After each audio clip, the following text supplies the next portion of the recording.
Hey everybody, welcome back to Life at Lakeside UnEdited. This is episode 8. So today I am going to, since it is Memorial Day weekend, I'm going to do a little live demo here of putting together a mixed planter, because we definitely had requests for that in the past for various workshops or demonstrations, classes, what have you, for how to put together a planter, like what exactly goes into that. So I'm going to be pretty basic with it, just because there are so many variables involved. And I've talked about some of these in my previous episodes. Number one, of course, being the kind of light that you're getting, but when you're talking about containers, you're also looking at space constraints. So you want to think about what kind of size plants, how big they're going to get later in the season, their watering requirements. Are you going on vacation? Should you really plant that? These are the questions that you should probably ask before you even get to the planting stage, before you even get here, really, let alone to the planting stage. But so today I'm going to do a little more hands-on with you to show you what it is that some of the things that I'm talking about, just sort of in practice. And yeah, let's just see how it goes. Let's see. We're just going to get into it instead of talking about it. All right.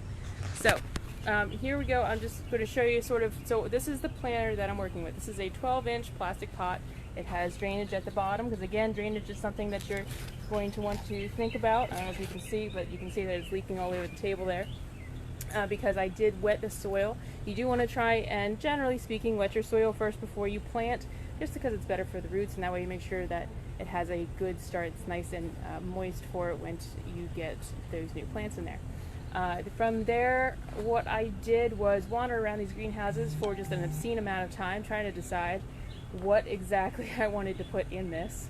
As most of you are familiar with, that's a lot of what you do when you come here. If you're looking for planters, if you're trying to put something together for your yard, you're going to spend a lot of time looking around. It's really helpful if you have an idea of the look that you want, or at least of the colors that you want. But like I said, the number one thing that you're going to look at, or the first thing that you're going to look at, is what kind of light requirements the plants that you are choosing between have, what kind of light availability you have is really what it is. Do you have more sun? Do you have more shade? Remember to take into account the change in the seasons, okay? So the amount of light that you're getting now is not necessarily the same amount that spot's going to get come August when you're out there watering every day.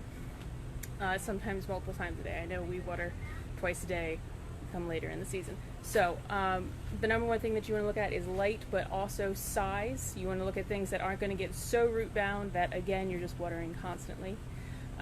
You want to think about the colors that you want to put together, and then from there, basically, we still stick to the tried and true structure of thriller, filler, and spiller. So a 3-tiered planter.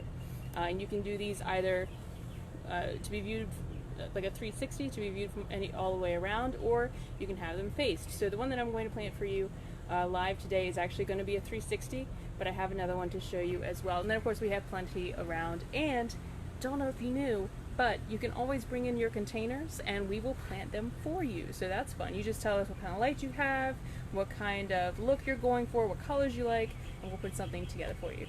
Again, if you're not someone who wants to water excessively, that's something that we should know when we're putting it together. If you want something low maintenance, that's the key, is low maintenance.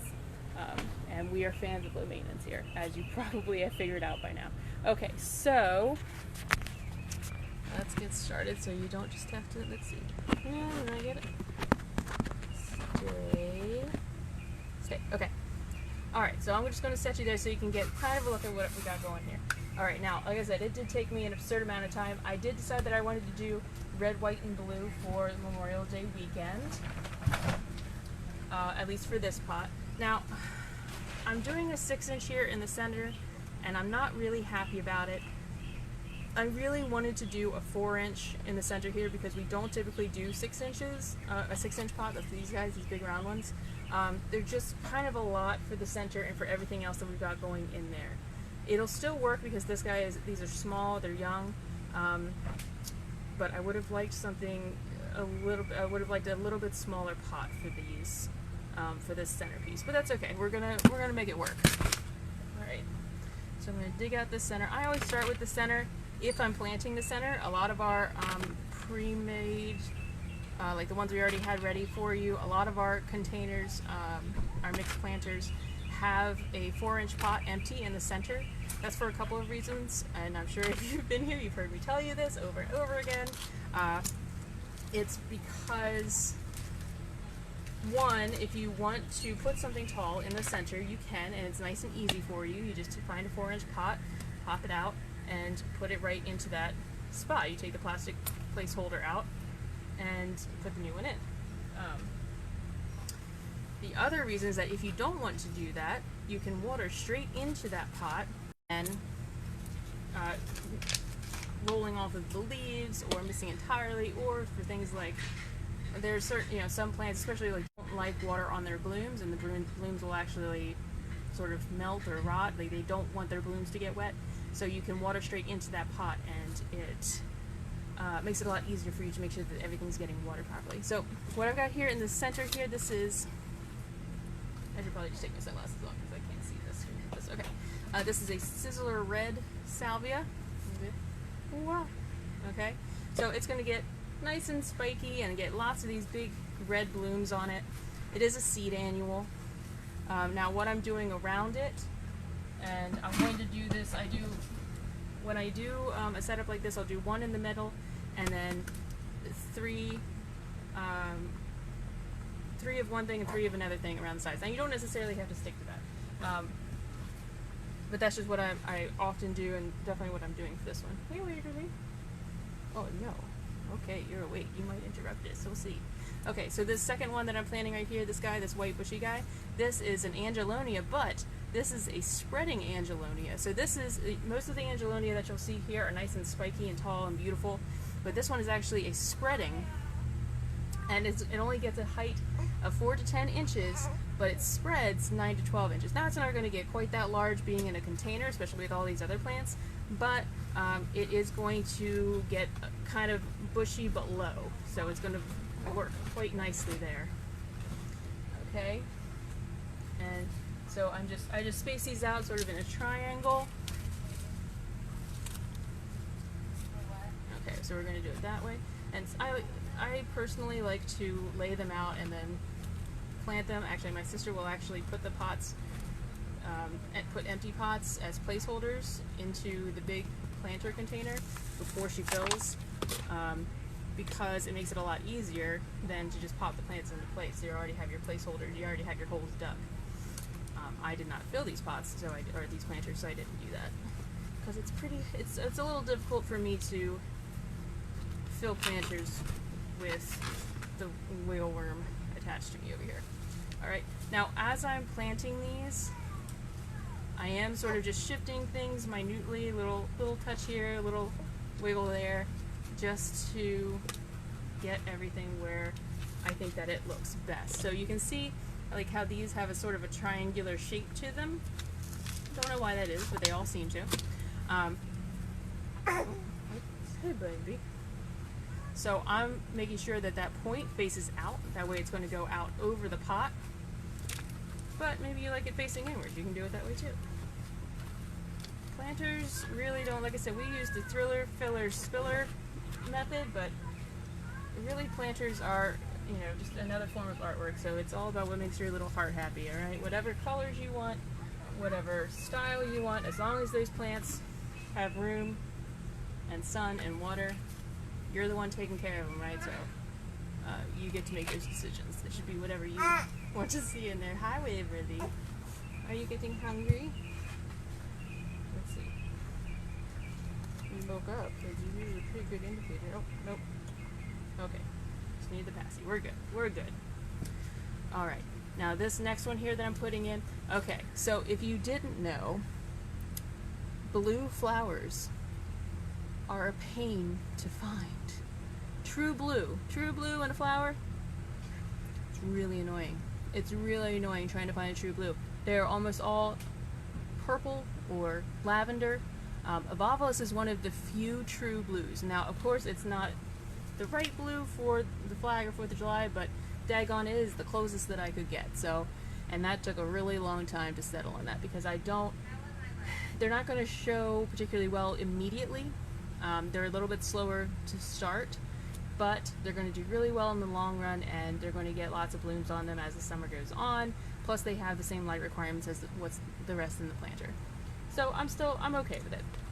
I wanted to have something a little bit showier for you, but if I did, it would be purple instead of blue, and most of you understand that, but not everyone will. So I decided to do one with this, and then I'll show you what I did with the other guy. Alright, let's get you in here.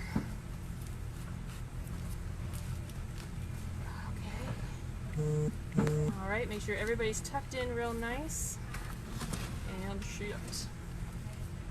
Okay, now this is the beach bum blue. There's actually a couple different types of obelisk. Ooh, yeah, soil in the base.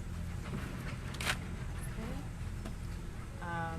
Beach bum, and what is it? Blue days is the other one. Now, the blue days, what's kind of interesting is the beach bum of obelisk gets a little bit bigger, a little bit faster, but doesn't have quite as many blooms as the blue days. The blue days is a little bit smaller, especially in the beginning, but gets a heck of a lot of blooms. So you gotta sort of pick your poison there. And that's generally with plants. I mean, there's always gonna be something, right? Especially if you're trying to do like a set combination, like red, white, and blue, or something of the like.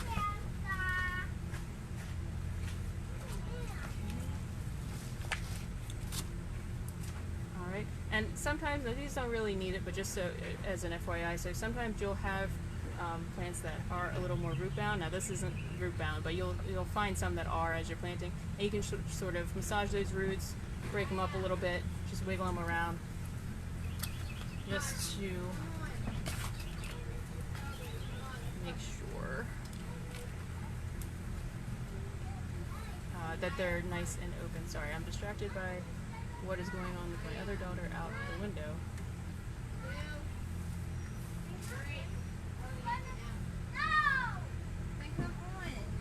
Goodness. Anyway, sorry about that. Oh, see? Okay, and sometimes things break as you're putting them in. That's fine. It's going to grow back. It's okay. It's a plant. It's a living thing. This is not, set. It's not set in stone. It's a living piece. It is like artwork, but it is living art. Okay, so let's take a look here. And so after I get done, I'll sort of shift around, look for any like old blooms that need to come off, just to give it a nice fresh start, a nice bright look. And you can sort of finagle the branches of things, and so that they lie together nicely. You might need to adjust something here or there.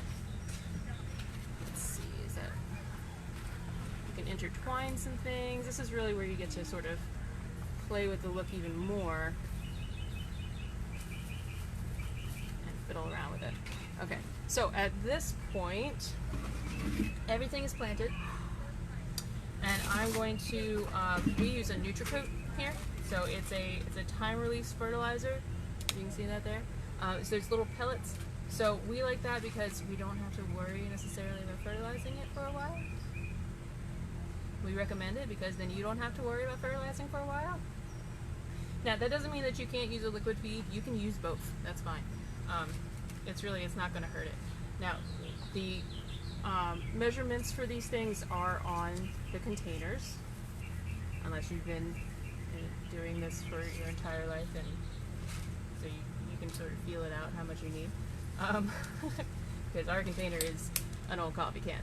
Okay, so our measurements are not on there, but they will be when you purchase your fertilizer. It will be on there. Okay, so now what we also try to do here, and there is no reason for you to have to do this. This is just sort of a weird thing that we do, but who knows? Maybe it will help you. We save one of each of the tags. Generally speaking, you might find some that aren't like this, but we save one of each of the tags when we do a custom piece like this, and we put them all together and just stick them right in there. That way, if you want to know what it is, you have the tags in there. For you at home, I definitely recommend trying to save your tags if you can. You can always cut off the little bottom stake part, hole punch it, and put it on a key ring. I mean, I know that's extra, but it's so convenient next year when you go to look for things. It's really nice. Of course, always make sure you recycle. Okay, now I'm going to put this guy down.